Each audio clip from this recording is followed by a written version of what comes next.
J'espère que vous avez eu une semaine tout à fait calme, tout à fait tranquille, où il n'y a eu aucun petit problème, aucun bémol, vraiment quelque chose qui coule tout seul. Qui a eu ça toute la semaine, chaque jour de la semaine, sans aucun problème, sans pensée bizarre, rien. Il y a quelqu'un comme ça? Il y en a? Non? Ah, merci Seigneur. Je ne suis pas tout seul. Hein? Ah. Je vais vous lire un texte. Après, je prendrai ce que le Seigneur a mis sur mon cœur, bien que ça en passe par terre. C'est un texte que j'aime très particulièrement. Je sais que je l'ai eu cité et recité, mais c'est vraiment un texte qui fait du bien. C'est un texte que le Seigneur nous appelle vraiment à vivre, à méditer, à garder, à s'en nourrir. C'est dans Philippiens 4.4. Qui le connaît? Les prédicateurs y connaissent, n'est-ce pas? Mais il y en a beaucoup d'autres qui le connaissent, n'est-ce pas? Réjouissez-vous toujours dans le Seigneur, je le répète, réjouissez-vous.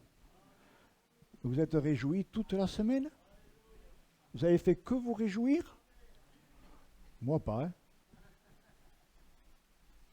Bien sûr, je me suis réjoui, par moments. Et d'autres moments, je ne me réjouissais pas. Que votre douceur soit connue de tous les hommes. Le Seigneur est proche. Le Seigneur est proche. Le Seigneur est proche. Vous allez me dire, il y a 2000 ans que ça a été écrit. Mais c'est une réalité profonde aujourd'hui. Ne vous inquiétez de rien, mais en toute chose, faites connaître vos besoins à Dieu par des prières et des supplications, avec des actions de grâce. Et la paix de Dieu, qui surpasse toute intelligence, gardera vos cœurs et vos pensées en Jésus-Christ. Si je m'arrête là, ça ne peut pas aller. Donc, au verset 8, il est écrit « Au reste, frères et sœurs, écoutez-moi bien, parce que c'est important, c'est plus qu'important. Au reste, frères et sœurs, que tout ce qui est vrai, tout ce qui est honorable, tout ce qui est pur, tout ce qui est aimable, tout ce qui mérite l'approbation, ce qui est vertueux et digne de louange, soit l'objet de vos pensées. » Je continue. Ce que vous avez appris, reçu et entendu de moi, c'est l'apôtre Paul qui parle, c'est pas moi. Ce que vous avez vu en moi, c'est de Paul que je parle, pratiquez-le, pratiquez-le. Et le Dieu de paix sera avec vous. Amen. Et le Dieu de paix sera avec vous. Tiens, mon épouse, je te la prête.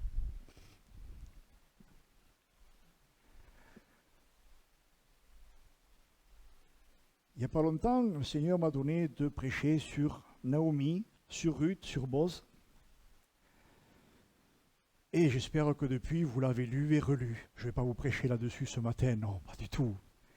Mais vous avez remarqué que quand on se confie en l'Éternel, malgré les situations les plus dures, les plus profondes, les plus délicates, Dieu est avec nous. Le Dieu de paix nous conduit, nous dirige dans de verts pâturages. Parfois, c'est vrai, on peut se retrouver sur la terre très sèche, il n'y a pas d'herbe, il n'y a rien. Mais vous savez, je regardais une émission à la télévision et j'ai été quand même agréablement surpris. C'était des hommes, ils se trouvaient en plein désert, je ne sais pas lequel, mais alors c'était vraiment sec, c'était vraiment aride, impressionnant. Mais vous savez que les éléphants, eux, ils ont ce don de découvrir l'eau. Et ils vont creuser à peu près à 40 cm, pas 45, 45, 40 cm. Et l'eau tout d'un coup va jaillir. Mais alors ce qui me surprenait, c'est que tout d'un coup, là, dans un désert complètement aride, il y a une espèce de lac avec une eau d'une clarté extraordinaire, et ça peut aller jusqu'à 120, 150, 200 mètres de profondeur. Il y a toujours de l'eau pour celui qui cherche l'eau. Le Seigneur dira à la Samaritaine, il lui proposera de lui donner de son eau. Et le Seigneur, ce matin, il veut nous donner de son eau. Merci Mathieu pour le verre d'eau. C'est très très gentil. Je vais faire attention de ne pas le renverser. Sois sage. Alors,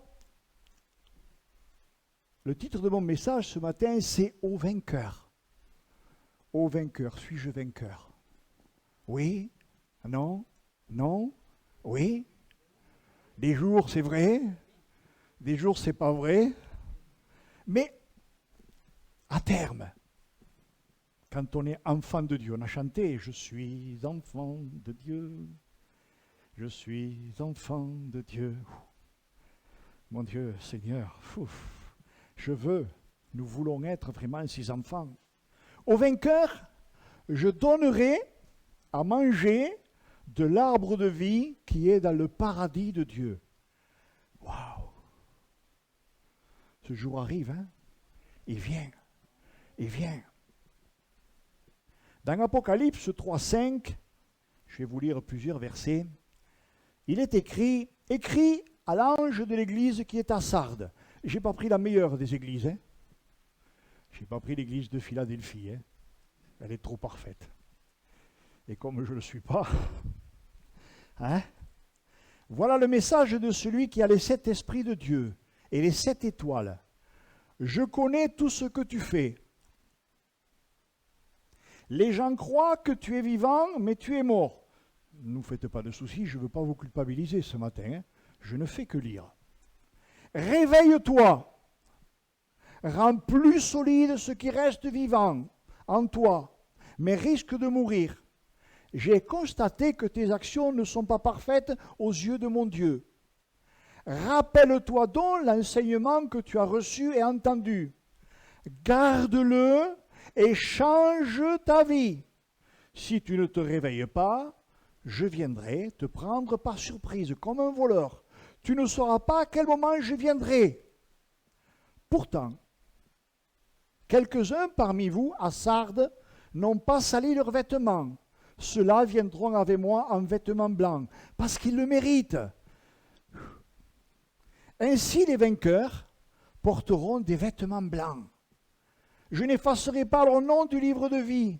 J'affirmerai devant mon Père et devant ses anges, ces personnes m'appartiennent. Celui qui a des oreilles, qu'il écoute ce que l'Esprit Saint dit aux églises. Amen.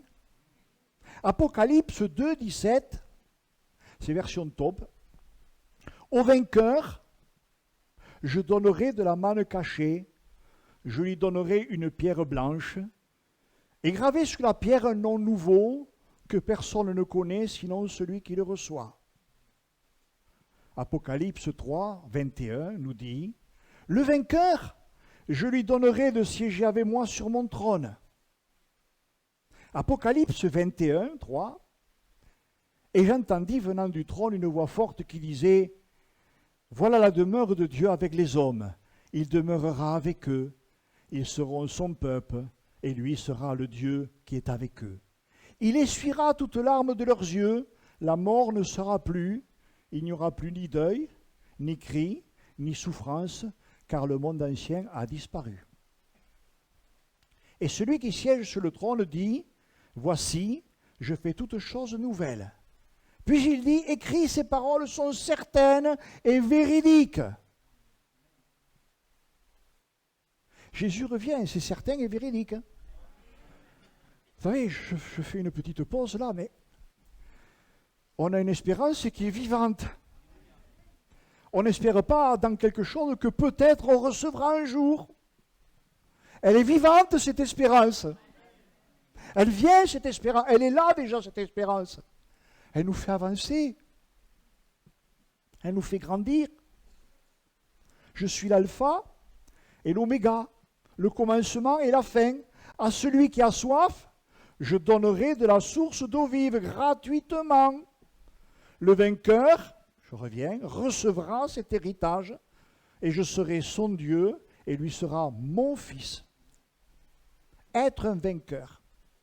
Le psaume 26, 2 nous dit « Sonde-moi, Éternel, éprouve-moi, fais passer au creuset mes reins et mon cœur, car ta grâce est devant mes yeux, et je marche dans ta vérité.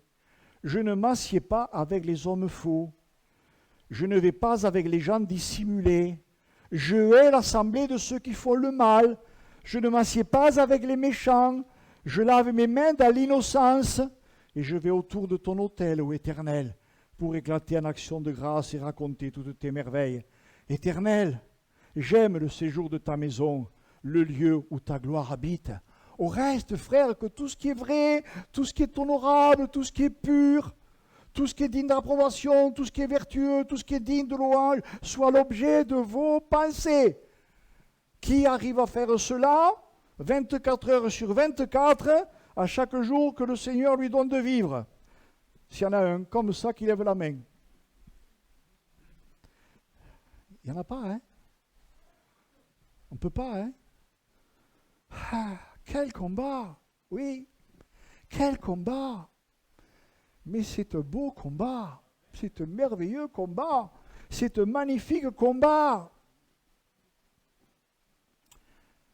Job 5, 17 nous dit, oui, il est heureux, ou elle est heureuse, l'homme ou la femme que Dieu corrige.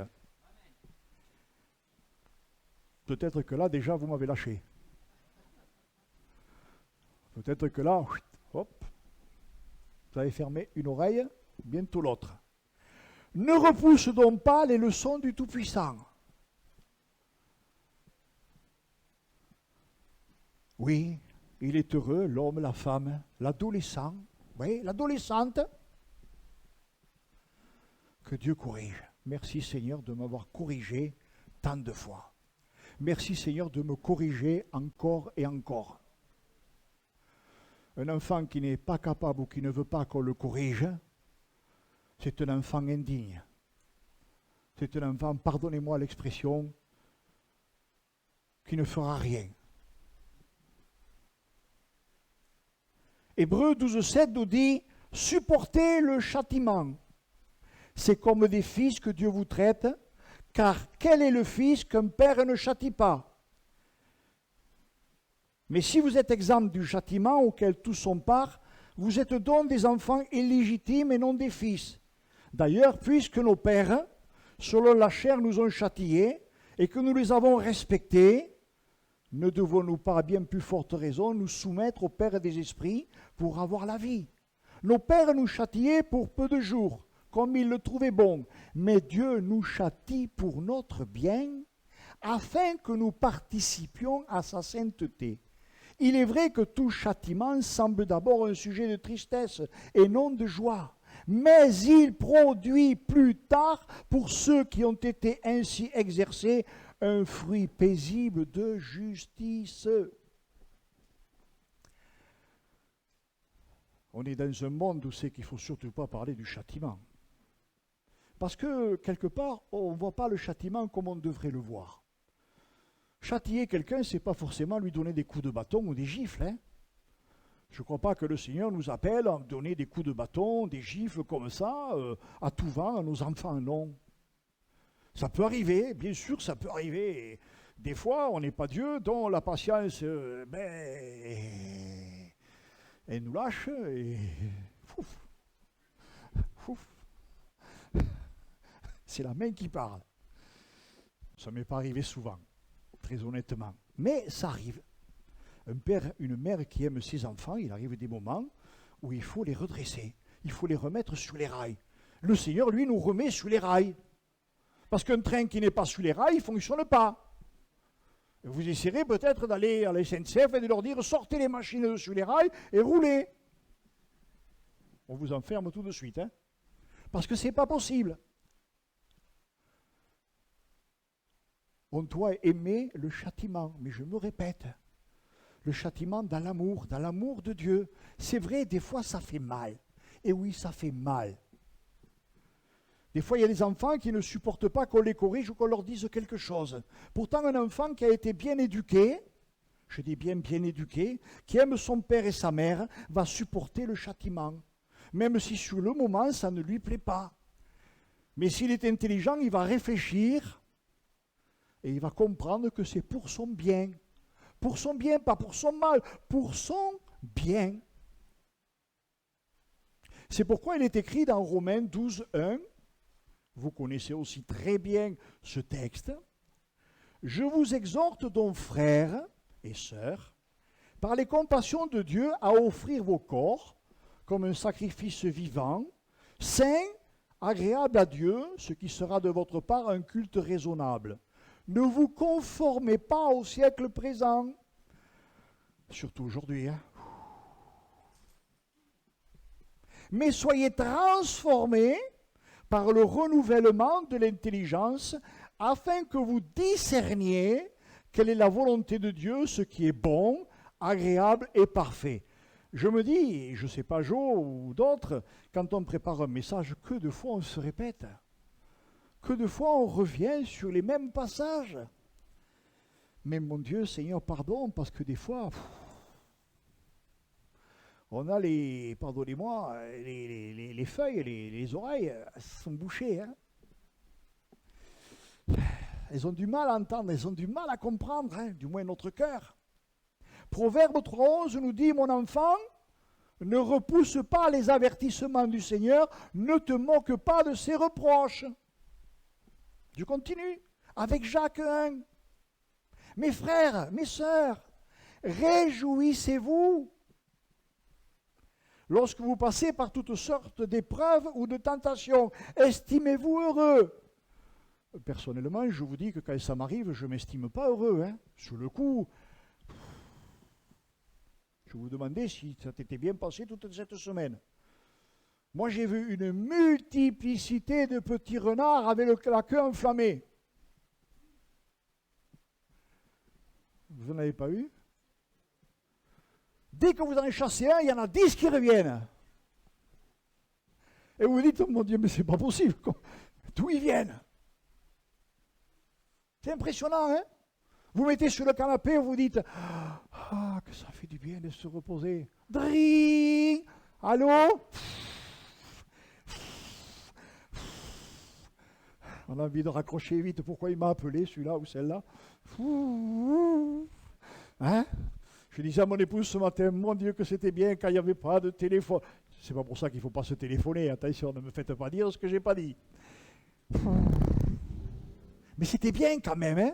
Il n'y avait pas toutes ces informations à la télévision qui venaient nous laver, nous perturber le cerveau. Là. Ça n'existait pas, ça. Les enfants sortaient dehors, ils allaient jouer, même s'ils faisaient des bêtises. Qu'est-ce que j'ai pu jouer dehors, n'est-ce pas, Marilyn? Mon Dieu, qu'est-ce qu'on a joué! Mais on n'était pas pris dans notre tête par toutes ces choses-là. Voyez un petit peu. Mais ces petits renards-là qui viennent, là, ah, il y en a toujours, ils sont prêts, là. Vous avez des gens qui sont prêts à vous les envoyer. Je me demande s'ils n'en font pas la conserve dans leur placard. D'un temps, ils ouvrent le placard et disent, ouh, celui-là, là, ouh, il est bien tranquille, allez, ils en prennent 10, ils mettent le feu. Et vous, vous êtes avec la lance incendie. Ça vous fait rire. Mais honnêtement, je suis persuadé qu'au fond de vous-même, ça ne vous fait pas rire. Hein? Mes frères et sœurs, réjouissez-vous lorsque vous passez par toutes sortes d'épreuves ou de tentations. Estimez-vous heureux. Elles sont pour vous l'occasion d'accéder à la joie parfaite. Vous savez bien que si votre foi est mise à l'épreuve, et si elle tient bon, elle développera votre endurance. Eh oui, un enfant qui, tout gamin, s'entraîne à courir, à monter, à escalader, il va développer son endurance. C'est vrai ou c'est pas vrai? Les gens maintenant, pourquoi ils attrapent plein de maladies? On ne bouge plus. Canapé, siège auto, siège au travail, canapé, siège auto. Avec ça, on ne se développera pas beaucoup, hein? Mais bon, il y a des gens qui se rendent compte qu'ils ont besoin quand même de développer leur endurance. Alors vous voyez, les gens maintenant, ils courent. Moi, je me demande, mais pourquoi ils courent comme ça? C'est vrai. Moi, des fois, je me mets devant mon épouse pendant qu'elle fait la gymnastique et je fais...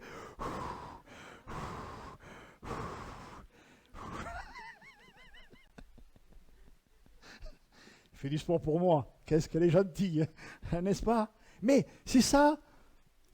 Le chrétien, il développe son endurance. Pourquoi?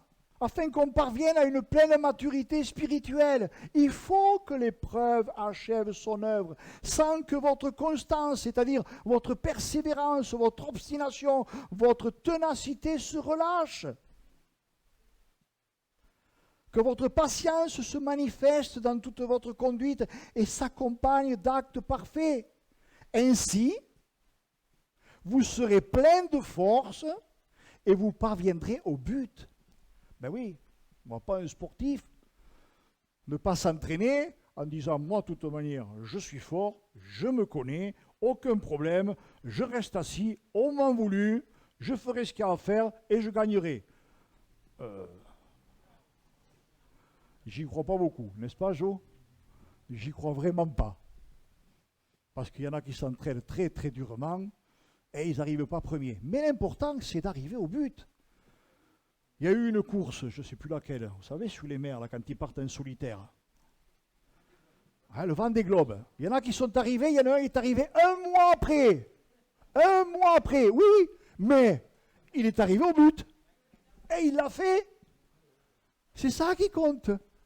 Il est arrivé au but, il l'a fait. Le Seigneur ne demande pas de courir pour courir. Il nous demande simplement d'arriver au but. Le but de Dieu.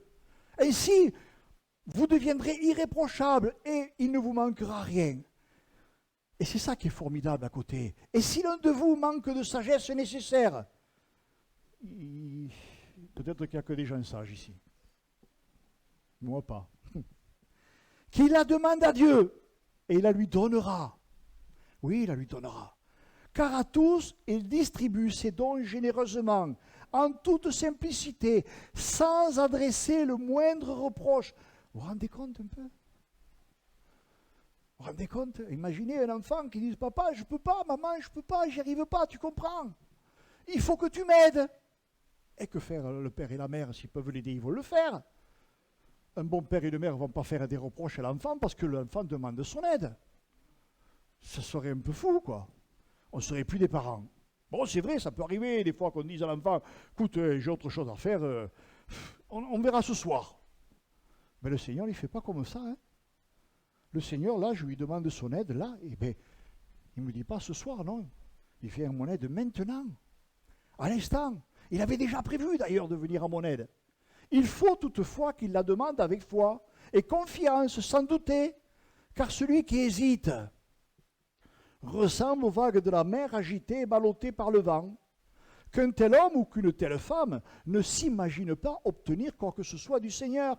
C'est un indécis, au cœur partagé, instable dans sa conduite. Il sera inconstant dans toutes ses entreprises. Je vous ai dit que j'allais vous lire pas mal de versets. Romains 2,7. Ceux qui, sans se lasser, ont cherché à bien faire, prouvant par là qu'ils tenaient à l'approbation divine et aspiraient à la vie éternelle, ceux-là auront en partage la gloire, l'honneur et une vie impérissable. Ceux qui, sans se lasser, que de frères et de sœurs on a vu pendant des décennies venir, passer par les eaux du baptême, s'engager dans le service avec le Seigneur. Et voilà qu'une petite pluie, un petit orage, une petite grêle est venue, tels les petits renards. Et en quelques instants, en moins de temps des fois que ce qu'il faut pour le dire, disparaît. Ils disparaissent sans combattre. Imaginez un ennemi qui vient à la porte du pays, et puis on décide que non, c'est pas la peine, on ne va pas le combattre, alors on reste tous chez soi, et l'ennemi, qu'est-ce qu'il fait? Il envahit le pays. C'est vrai, on lui ouvre les portes. Du moment qu'on lui ouvre les portes. Vous croyez qu'il va dire, bon, ben écoutez, il ne m'ouvre pas les portes, donc je rentre chez moi. Ça ne se passe pas comme ça. Vous voyez un petit peu? Ceux qui, sans se lasser, ont cherché à bien faire. Oh, vous savez, pour un chrétien, pour un enfant qui désire vraiment plaire à ses parents, plaire à Dieu, parce que c'est notre Père. Il nous a adoptés, on l'a chanté. Il a fait de nous ses fils, ses filles.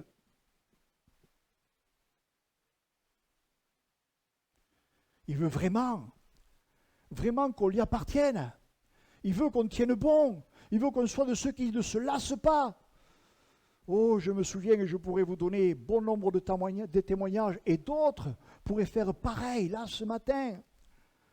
Tout jeune dans la foi, quand vous êtes attaqué de toutes parts, que vous ne comprenez pas pourquoi vous êtes attaqué, vous dites Seigneur, mais j'ai rien fait de mal. Seigneur, je n'ai voulu que te servir, je n'ai voulu que te suivre. Et vous êtes attaqué de toutes parts. Vous êtes là, des fois vous pleurez, vous gémissez, vous vous lamentez. Mais au fond de vous-même, vous vous battez. Vous vous battez parce que vous voulez lui plaire. Parce que vous ne voulez pas parler mal de qui que ce soit. Au reste, frère, que tout ce qui est vrai, tout ce qui est honorable, c'est pas évident, c'est pas humain. Mais avec l'aide de Dieu, avec l'aide du Saint-Esprit, parce qu'on a reçu le Saint-Esprit, pardon Seigneur, que de fois on le met de côté. Que de fois on s'appuie sur notre chair, sur nos capacités à faire, mais on ne peut rien faire du tout. Moi, je vous avoue, au bout de 36 ans, eh bien, je me dis, Seigneur, sans toi, je ne peux rien faire du tout. Et tous ces petits renards qui venaient là cette semaine, oh, je peux vous dire que je ne suis pas un homme calme et tranquille, ne vous imaginez pas, Daniel, c'est un homme paisible. Non, mon épouse, elle vous dira, le vent, il soufflait. Les nuages, ils commençaient à s'amonceler. Mais quand on aime le Seigneur, on rentre en soi-même. Et on crie, Seigneur, j'ai besoin de toi. On l'a lu dans Jacques. Pour parvenir à une pleine spiritualité, qu'est-ce que je fais, Seigneur? Non, non, non, je ne veux pas me laisser aller à mes pensées. Je ne veux pas me laisser aller à tout ce que je pense. Seigneur, c'est pas bon, c'est mauvais, c'est mal. Je vous assure, moi, dans ces moments-là, j'ai une épée et un couteau. C'est fou. Mais non, Seigneur, j'en veux pas. Et là, il se passe quelque chose d'extraordinaire. Des fois, tout d'un coup, comme ça, le téléphone sonne et les nuages s'en vont. Parce que tout le film qu'on s'était fait dans la tête, il était faux. Qu'est-ce que vous en pensez? Que de fois ça arrive.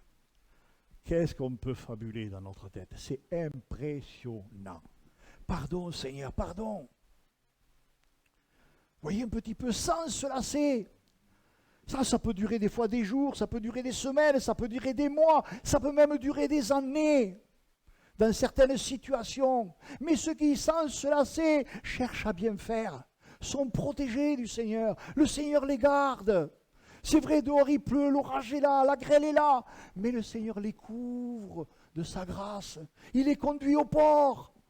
Les gens qui ont fait le Vendée Globe, vous imaginez qu'ils sont partis là sur une mer d'huile. D'ailleurs, ça n'aurait pas été bon parce qu'ils n'auraient pas pu démarrer.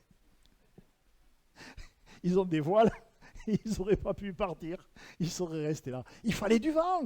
Alors, il y a le bon vent et le mauvais vent. Il y a le vent qui les poussait bien. Là, on navigue tranquille. Là, et puis tout d'un coup, la mer, elle se met à balloter de tous les côtés, là, hein. Ça commence à avoir des vagues qui montent à 2, 3, 4, 5, 6, 7 mètres. Un ami qui était à la marine me disait, Daniel, des fois on a des trous de 15 mètres, 20 mètres. Alors moi je ne suis pas marin, hein.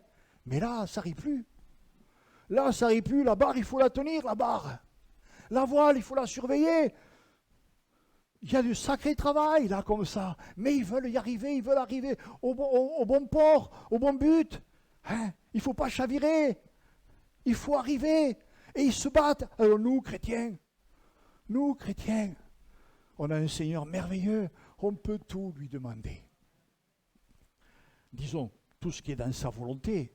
Et sa volonté, on l'a dit, elle est bonne, elle est agréable et elle est parfaite. Réjouissez-vous, je vous l'ai dit. C'est pas évident de se réjouir. Mais cherchez à bien faire, à plaire à Dieu. Oh, je pense à bien des frères et des sœurs qui sont là ce matin. Que de fois ils ont pleuré. Que de fois ils se sont lamentés. Mais toujours se tenant dans la prière, toujours. D'ailleurs, il y a quelque chose d'extraordinaire. C'est que c'est dans les moments les plus terribles qu'on se tient dans la prière. Quand tout va bien, quand la mer elle est calme, tranquille, quand le soleil brille, on se laisse porter par les flots. Mais le Seigneur, au bout d'un moment, il dit, oh, c'est un peu trop tranquille sous tes pieds. Parce qu'on peut avoir tendance un peu à s'endormir. Hein? C'est vrai. Ouais, on est tous pareils, non? Ou alors il n'y a que moi. Bon, merci, vous me faites plaisir. Hein? Alors le Seigneur, il vient et puis, il remue les flots.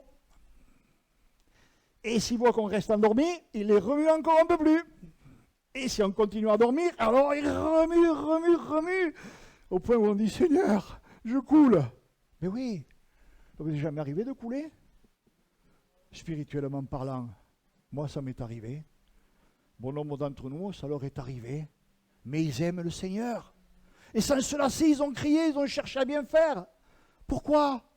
Parce qu'ils tenaient à l'approbation divine. C'est pas pour tenir à l'approbation divine, pour tenir à l'approbation divine. Non, non. C'est pas simplement pour plaire d'une manière de plaire religieusement. Non, ça n'a rien à voir. Mais parce qu'ils aiment Dieu, ils aiment leur Seigneur. Vous voyez un petit peu la différence? C'est extraordinaire. Romains 8, 24 nous dit, car c'est en espérance que nous sommes sauvés. Or, l'espérance qu'on voit n'est plus espérance qu'on voit. Peut-on l'espérer encore? Mais si nous espérons ce que nous ne voyons pas, nous l'attendons avec persévérance. Voyez un peu? L'orage gronde, le tonnerre gronde, la pluie, des fois, ce sont des seaux d'eau. Des grenons même, ça peut être. Mais on tient bon. On tient bon la barre. Mais ce n'est pas nous qui tiennent la barre, c'est Dieu qui tient la barre. J'en profite justement pour ouvrir une parenthèse, notre sœur, pour qui nous avons prié là tout à l'heure. Ma sœur, tiens bon la barre. Tiens bon la barre. Parce que le Seigneur entend nos prières, il exauce nos prières. Il sait ce dont nous avons besoin. Je me dis, Seigneur, que faut-il porter? Ils ont tellement entendu de prédications, on entend tellement de prédications. Mais la plus belle des prédications, c'est celle que je vais chercher au cœur de Dieu. C'est celle que je vais puiser dans sa parole. C'est celle que je vais m'appliquer. Vous savez, des fois, c'est facile de dire, alors il te faut prier. Mais l'autre, des fois, il pourrait me dire, mais toi, tu pries? Ben oui. Priez les uns pour les autres. C'est, Seigneur, pardon.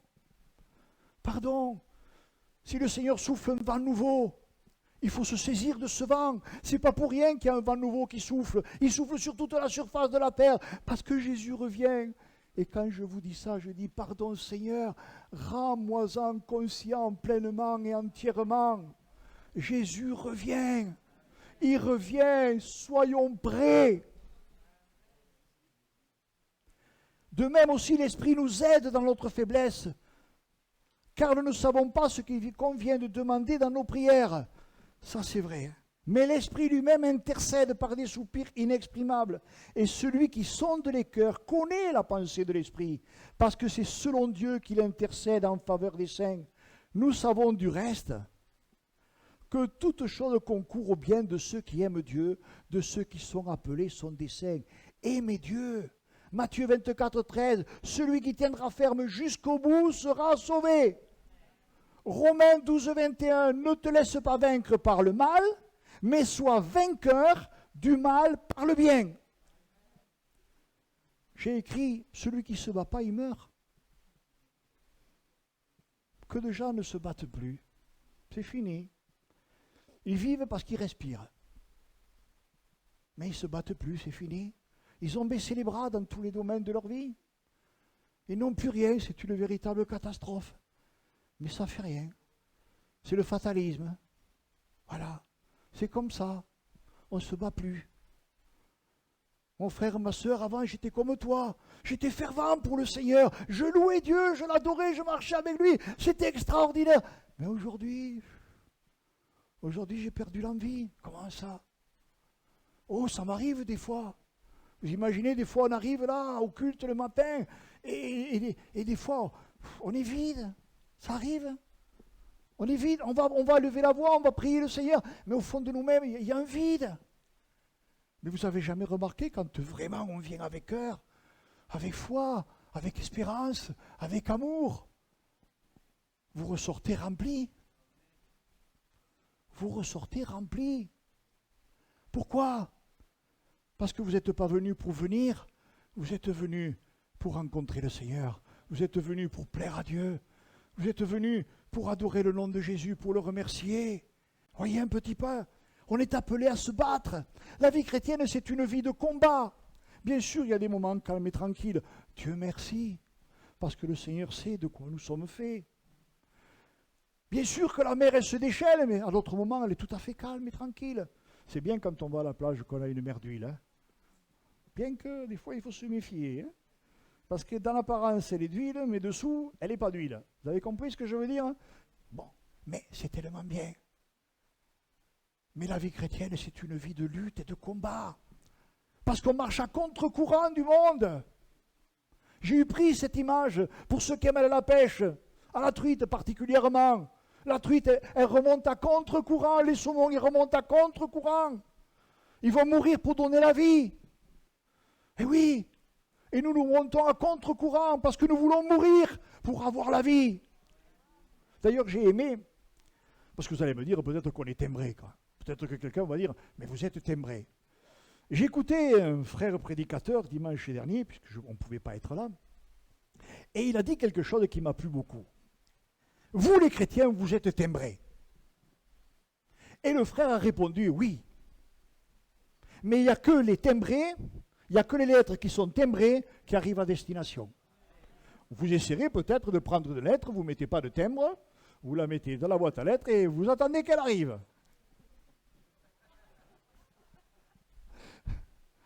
Elle n'arrivera pas, hein. Ou alors si elle arrive, c'est un miracle. Hein, c'est parce que vraiment elle devait arriver. Hein, mais vous ne la verrez pas arriver. Je suis heureux, Seigneur, d'être timbré. Ceux qui l'aiment avec larmes moissonneront avec chant d'allégresse. Celui qui marche en pleurant, tu pleures ce matin? Sois heureux, sois heureuse. Quand il porte la semence, revient avec allégresse quand il porte ses gerbes. Le chrétien, il va souffrir, il va se battre, il va pleurer. Et oui, que de fois on peut pleurer. On peut pleurer, pourquoi? Parce qu'on ne veut pas lâcher la main du Seigneur. Comment je pourrais lâcher la main du Seigneur? Lisant un témoignage, j'étais tout à fait ordinaire, ça se passe au Liban. C'est pendant la guerre, les bombes tombent. Et une mère de famille, tenant son fils par la main, se dit, il faut que je me réfugie dans un abri. Elle ouvre la fenêtre, elle regarde l'abri, et sur l'abri, il pleut des bombes. Et elle regarde l'enfant et lui dit, tu n'as pas peur? Mais non, maman, j'ai pas peur. Et pourquoi tu n'as pas peur? Parce que tu me tiens la main. Parce que tu me tiens la main. En fait, c'est ça qu'on devrait être. Laissez venir à moi les petits-enfants. Des fois, on a besoin de rester un petit enfant. On est appelé à être des adultes, mais en même temps à rester des petits-enfants. D'ailleurs, aux yeux de notre mère, on reste toujours des petits-enfants. N'est-ce pas, Michel? Eh oui, on est toujours des petits-enfants. Mais maman, j'ai grandi quand même. Je suis un homme maintenant. Tu es toujours mon petit enfant. C'est ça, la vie chrétienne. C'est une course, c'est un combat. Pourquoi j'avais à cœur de vous porter ça? Parce que parfois je pleure du manque de combativité. Je pleure de voir tant de frères et de sœurs qui lâchent la main du Seigneur en cours de route. Ils abandonnent. Vous connaissez la parabole du bon blé de l'ivraie. Vous connaissez la parabole du semeur. Ce qui compte, c'est d'arriver à bon port. Au Vendée Globe, cet homme, il est arrivé 1 mois en retard. Si l'on peut dire retard. Hein. Il est arrivé. Eh oui, il est arrivé. Vous croyez qu'il ne s'est pas battu? Je crois que c'était le papy de l'équipe. Mais il est arrivé. C'est sûr qu'il n'avait pas les mêmes forces que le premier, le plus jeune. Là, hein. Mais il est arrivé. Et c'est ça qui compte, c'est pas le reste. C'est ça. Qu'est-ce que c'est qui est le plus important? Apprendre à nos enfants les histoires saintes ou les amener à aimer Jésus? Vous savez, si on aime Jésus, même si un jour peut-être on peut dériver, même si un jour peut-être on peut quitter le chemin, si j'aime Jésus au fond de mon cœur, je vais revenir. C'est obligatoire. C'est obligatoire. Je vais revenir. Je vais revenir. Parce que je connais la maison du Seigneur et je sais qu'il m'aime. Vous savez, des fois, quand on lit la parole de Dieu, on est un peu surpris. Je relisais Jonas, par exemple, un petit peu quand le bateau est chamboulé par les vagues de la mer, quand tous ces hommes se disent on va périr, chacun va faire une offrande à son Dieu. Et puis tout d'un coup, ils vont se tourner vers Jonas, il va se tourner, toi, quel est ton Dieu? Et quand il va leur parler de l'Éternel, c'est bizarre quand même. Ils savent qu'il existe l'Éternel, ils savent qu'il est vivant. Là, ils sont saisis d'effroi. C'est bizarre quand même ça. Hein, je leur avais parlé d'autres dieux, non. Mais là, ils sont saisis d'effroi. Qu'est-ce que tu as fait? Et Jonas va avouer sa faute. C'est pas évident, hein? Et jetez-moi à l'eau. Ils l'ont pas fait de gaieté de cœur de le jeter à l'eau. Ils l'ont fait. Dieu était là. Il a récupéré Jonas. Et le vent s'est arrêté. La mer s'est calmée. Et ces marins sont arrivés à bon port. Mais combien dans leur cœur, ils ont dû se rendre compte que l'Éternel était vivant.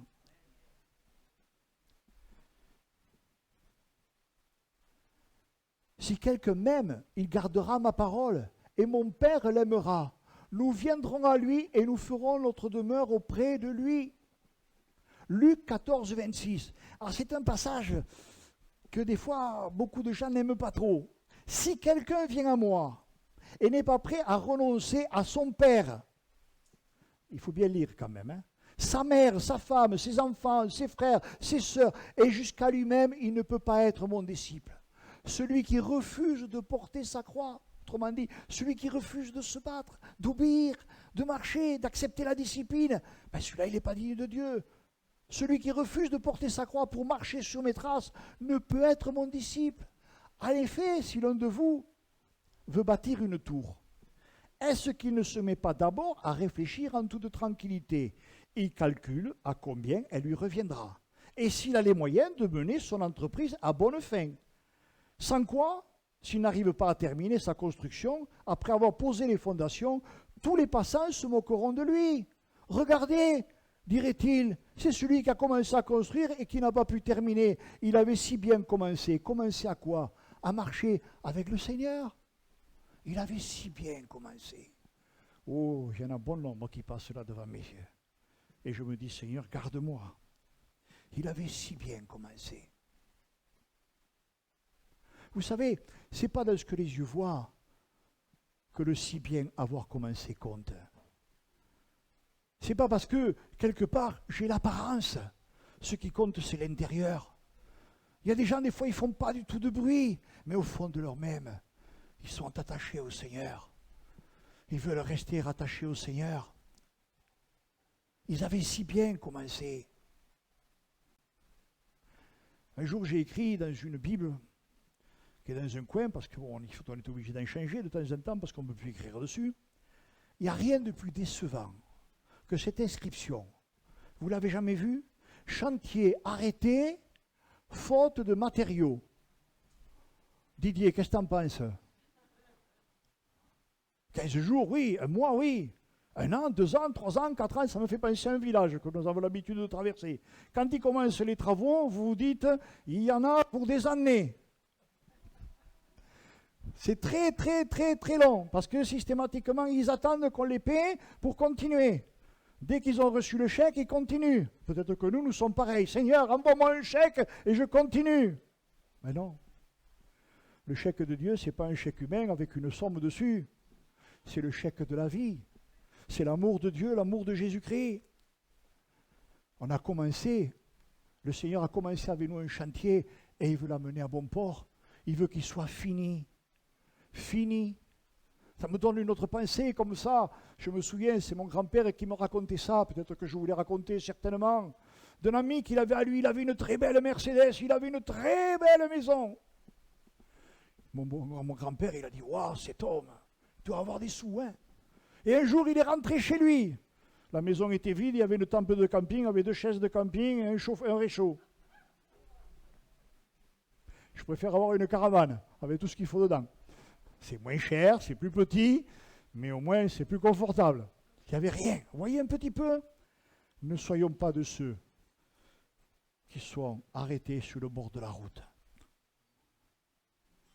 Au verset 23, il dit, il en est de même pour vous. Celui qui n'est pas prêt à abandonner tout ce qu'il possède ne peut pas être mon disciple. Le sel est certainement une bonne chose, mais s'il devient insipide, comment lui rendons-on sa saveur? On ne peut plus l'utiliser ni pour le sol, ni pour le fumier. Il n'y a plus qu'à le jeter. Que celui qui est capable d'écouter s'efforce de bien comprendre ce que je viens de dire. Galates 5,16 nous dit « Marchez sous la direction de l'Esprit, et vous ne risquerez pas de satisfaire les convoitises de votre être naturel. Vos désirs égoïstes et coupables ne parviendront pas à leur fin. » Je fais une petite pause là. Nos désirs coupables, nos pensées coupables, nos pensées de jugement. Que de fois on juge l'autre. Mon Dieu, pardon Seigneur, pardon, je ne veux plus. Bien sûr, ça vient à notre cerveau. Bien sûr, on peut avoir tout un tas de combats, je dirais négatifs, qui viennent à nous. Mais si j'aime le Seigneur, je rentre à moi-même, je crie vers lui. Je dis, Seigneur, au secours, je ne veux plus de ça, j'en veux plus. Je connais un homme qui pendant des années, à cause de ce que le Seigneur l'avait appelé, a pris des coups sur coups, écre-coups, ainsi de suite, trahison, tout ce que vous voudrez. Et un jour, bien des années après, il s'est aperçu que la moindre chose, il éclatait. Il éclatait, ce qu'il ne faisait pas avant, il éclatait. Il perdait le contrôle de lui-même. Bien que je vous dise ça, soyons sous le contrôle de Dieu. Mais cet homme-là, tout d'un coup, il a réalisé que ça ne pouvait pas durer, ça ne pouvait pas continuer, c'était pas normal, ça ne plaisait pas à Dieu, c'était pas bon. Il s'est tourné vers le Seigneur, il a dit, Seigneur, mais pourquoi? Qu'est-ce qui se passe? Je ne comprends pas. Et là, le Seigneur, tout d'un coup, l'a ramené 30 ans en arrière, pendant 30 ans, il lui a montré. Il a dit, tu as trop porté, tu as trop gardé, tu as trop emmagasiné, dépose tout au pied de moi. Cet homme-là l'a fait. Cet homme-là, il l'a fait, tout d'un coup, il a pris conscience. Il l'a fait. Et la paix de Dieu, qui surpasse toute intelligence, elle est rentrée dans son cœur, dans son âme. Et là, on se remet à respirer. Ça fait du bien de respirer. Une bonne respiration, celle qui vraiment nous redonne des forces, nous redonne de l'endurance pour continuer. C'est pourquoi je continue. Laissez donc l'Esprit vous conduire. Obéissez à ses instructions et ne cédez pas aux aspirations qui animent l'homme livré à lui-même. Comprendre la volonté de Dieu. Oh, je sais que j'ai eu prêché dessus et que chaque fois j'y reviens, mais c'est tellement nécessaire. Le Seigneur ne veut pas qu'on reste comme des bébés, comme des nourrissons. Je vous disais tout à l'heure, c'est vrai, on est appelé à être adulte, mais on doit rester un enfant. Mais comprenez ce que ça veut dire. Et je me souviens vous l'avoir répété souvent, vous l'avez souvent entendu par des frères qui prêchent, comme des bébés qui viennent de naître, désirez le lait de la parole de Dieu. C'est un lait sans mélange. Ce n'est pas un demi-écrémé ou un écrémé. Hein. Moi, j'ai mon fils, il aime le lait écrémé complètement. C'est de l'eau. Hein. Et le demi-écrémé, c'est pas de l'eau, mais il manque quelque chose. Mais si vous allez chercher le lait au pied de la vache, vous allez voir la différence. Parce que là, elle est costaud, la différence. Hein. Là, il y a tout dedans. Il y a tout ce qui est bon. Imaginez-vous, une vache, elle décide subitement, comme ça, de dire à son petit veau, à partir d'aujourd'hui, je te donne plus de mon lait, tu auras du lait écrémé. Le pauvre petit veau, hein, il ne va pas aller loin. Mais on est pareil. On est appelé vraiment à désirer ce lait de la parole de Dieu, ce lait sans mélange. Parce que ce lait sans mélange, ce lait pur, ce lait, je dirais, rempli, je ne sais pas, d'oligo-éléments, je ne sais pas, moi je ne suis pas un nutritionniste, mais ce lait vraiment, quand vous l'avez bu, ah que c'était bon. C'était excellent. Et on a envie d'en reboire encore. J'aime lire ces anciennes histoires, là, autrefois des paysans, hein, dans le Larzac ou ailleurs. C'était pas une vie, c'était pas la même vie qu'aujourd'hui. Mais je me réjouissais de voir un petit peu la personne qui vivait, dont on racontait l'histoire dans ce livre. Elle attendait le matin, elle attendait de boire le lait qui sortait directement de la vache. Elle s'en régalait. C'était un moment de joie. Voyez un petit peu. Et nous, ça doit être pareil. Le Seigneur nous appelle à grandir, à devenir des enfants, vraiment. Mais des enfants obéissants.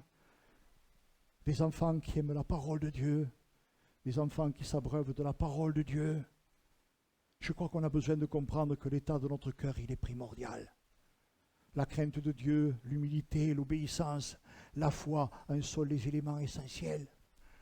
Je ne peux pas dénaturer la parole de Dieu. Je ne peux pas la passer dans une essoreuse là, et alors, allez, 1000 tours, 2000 tours, 3000 tours. À la fin, il ne sort plus rien, quoi. Il n'y a plus rien. La parole de Dieu, on est appelé à la prendre dans son entier, entièrement, totalement.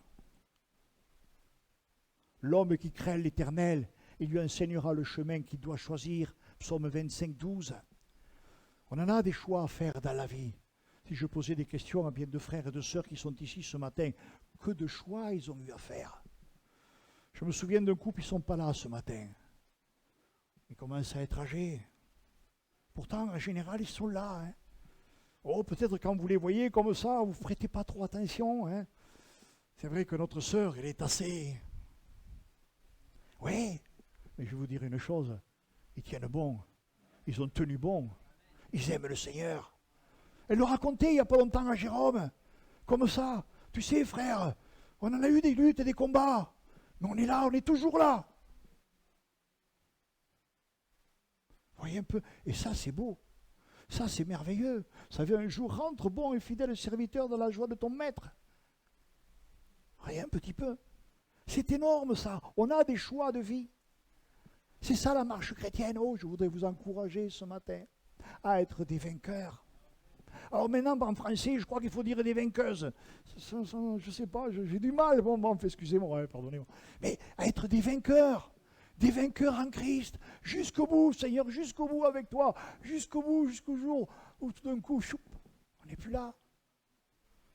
Être vainqueur, jusqu'au bout, jusqu'au bout, jusqu'au bout. Apocalypse 3,5, je vous le répète. Je suis pas loin de la fin. Prenez courage. Qui vaincra sera revêtu de vêtements blancs. Écoutez bien, je n'effacerai point son nom du livre de vie, et je confesserai son nom devant mon Père et devant ses anges. Je reprends encore une fois Apocalypse 2,17. Au vainqueur, je donnerai de la manne cachée, je lui donnerai une pierre blanche, et gravé sur la pierre un nom nouveau que personne ne connaît, sinon celui qui le reçoit. Apocalypse 3,21.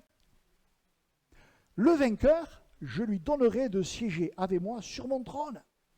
Je vous ai parlé de la mer, mais qui prendrait la mer sans être capable de s'orienter? Les hommes ont toujours su s'orienter.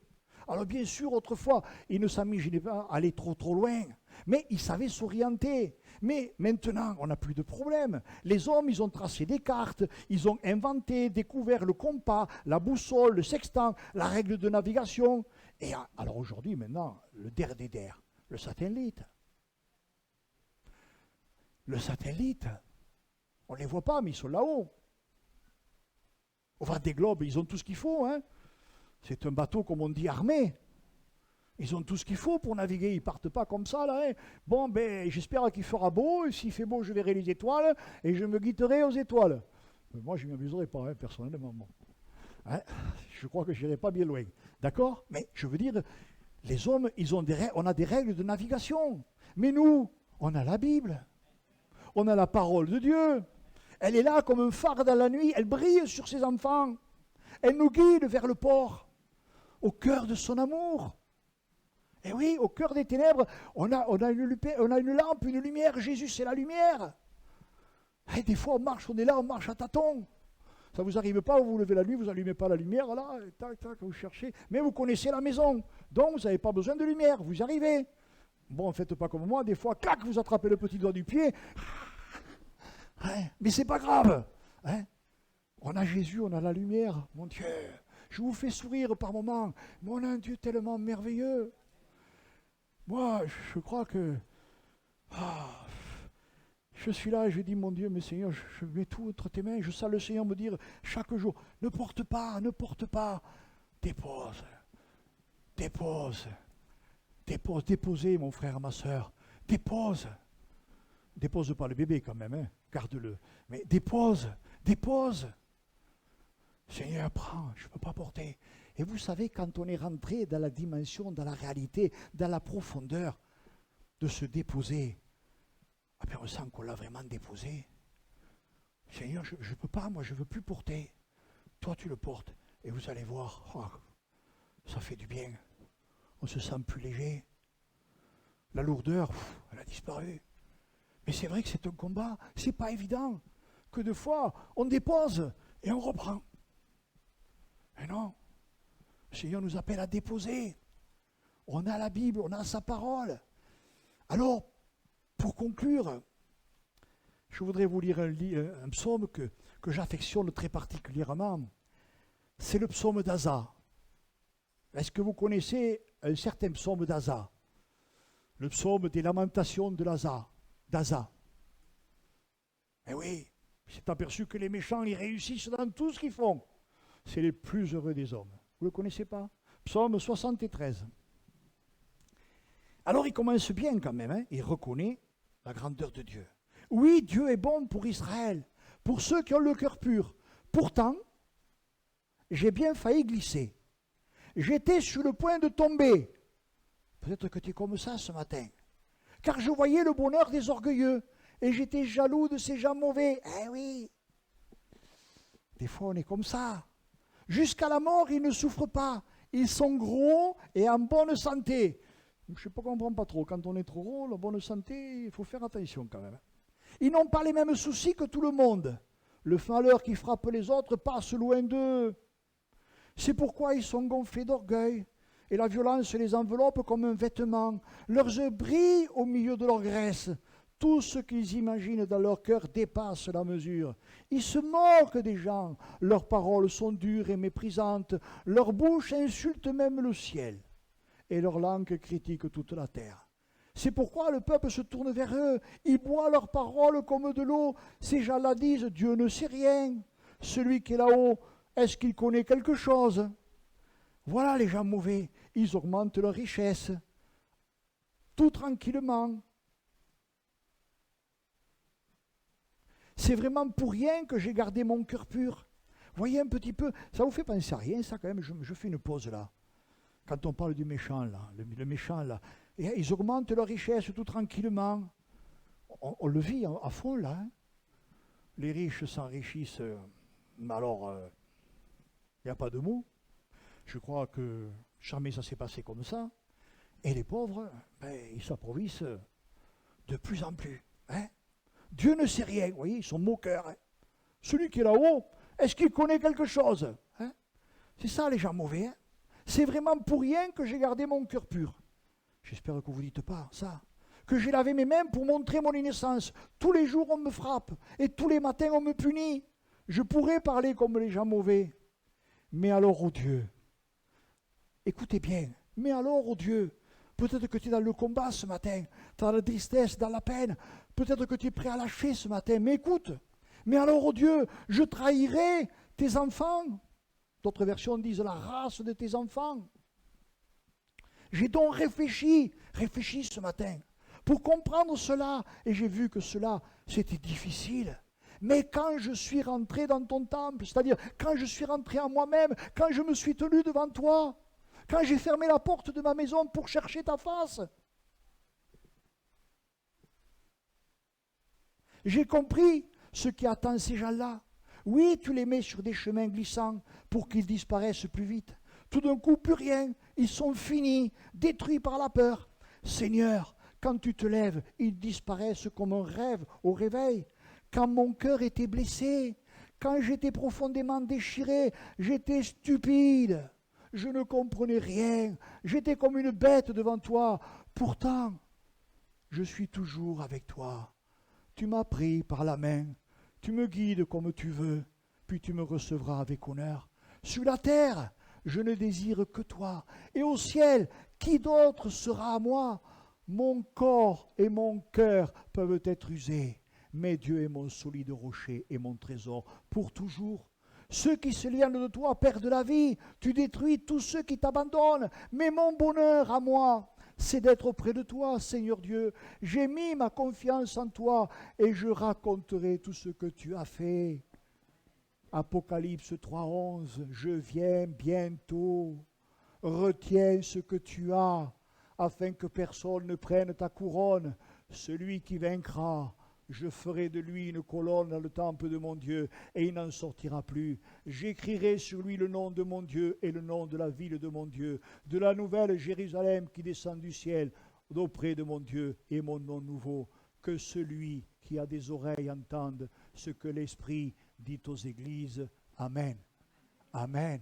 Amen. Voulons-nous être des vainqueurs jusqu'au bout? Voulons-nous être de ceux qui acceptent le châtiment de Dieu? C'est pour notre bonheur, c'est pour notre joie, c'est pour notre salut que Dieu nous corrige. Qui n'a pas été corrigé par Dieu? Je vois des témoignages qui me viennent comme ça, d'hommes, de femmes qui tout d'un coup sont passés par des travers très très très difficiles. Ils ont vu leur vie s'écrouler. Tout ce qu'ils avaient construit était en train de s'écrouler. Tout, ils avaient abandonné, ils avaient lâché la main du Seigneur. Mais il s'est passé quelque chose au fond d'eux-mêmes. Ils sont revenus à Dieu. Ils sont revenus en pleurant, en gémissant. Ils ont crié à Dieu. Et le Seigneur a répondu.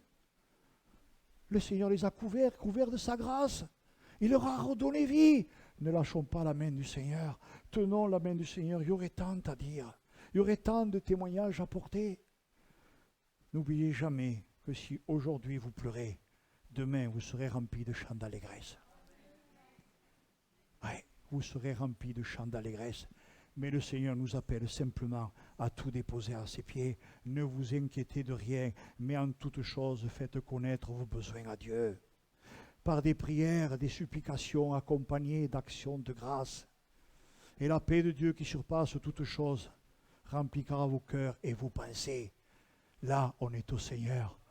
Père éternel de Tout-Puissant, Seigneur Jésus. Tu es l'éternel, mon Dieu, Seigneur. Moi, je ne suis qu'un vase, Seigneur, mon Dieu, Père. Que tu modèles, Seigneur, mon Dieu, Père bien-aimé. Que de fois tu l'as défait et que de fois tu l'as reconstruit. Que de fois tu as défait le vase de mon frère et de ma sœur et que de fois tu l'as reconstruit, Seigneur. Parce que tu veux que ce vase soit beau, Seigneur. Un vase d'honneur, Seigneur, mon Dieu, un vase qui te fasse honneur, Seigneur. Tu veux qu'on soit de ceux qui construisent, Seigneur, avec de l'or, Seigneur mon Dieu, avec des pierres précieuses, avec de l'argent, Seigneur. Tu ne veux pas qu'on soit de ceux qui construisent, Seigneur mon Dieu Père, avec du bois, du chaume, du foin, Seigneur, de la paille, Seigneur mon Dieu Père. Tu veux qu'on soit de ceux qui sont solides dans la foi, Seigneur. Aide-nous à être solides, Seigneur Jésus Père, et rajoute dans le cœur de mes frères et de mes sœurs, de l'ami qui est là peut-être ce matin, Seigneur mon Dieu, ce que ma bouche n'a pas su dire, mais ce que ton esprit peut communiquer, Père, dans le nom de Jésus. Amen. Amen. Alors maintenant, quand même, mes frères et mes sœurs, merci.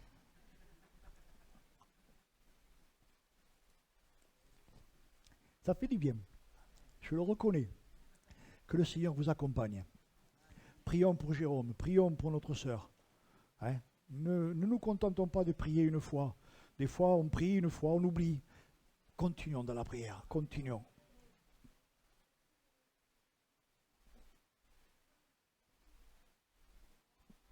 Oui.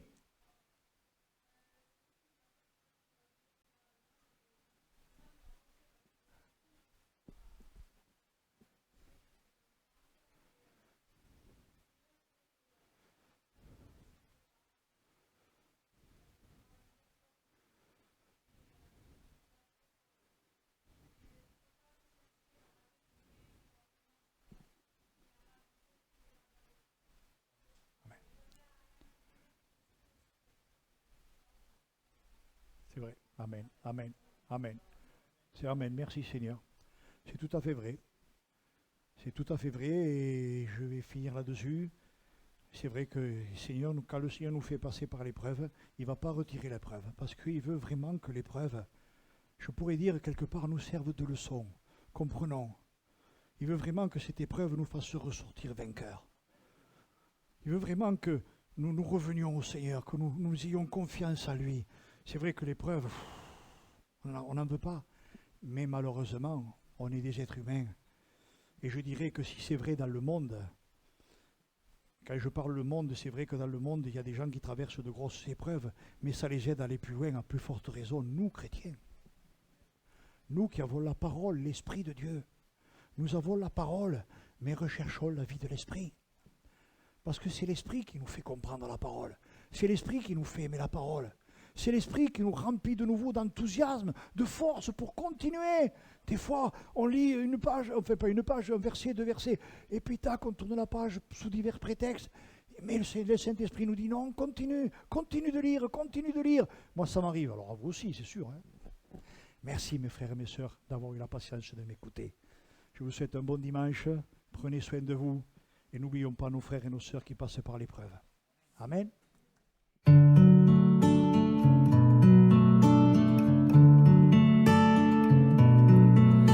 Well, I heard there was a secret chord that David played and it pleased the Lord. But you don't really care for music, do ya? Well, it goes like this, the fourth, the fifth, minor fall and the major lift, the baffled king composing hallelujah, hallelujah, hallelujah, hallelujah, hallelujah.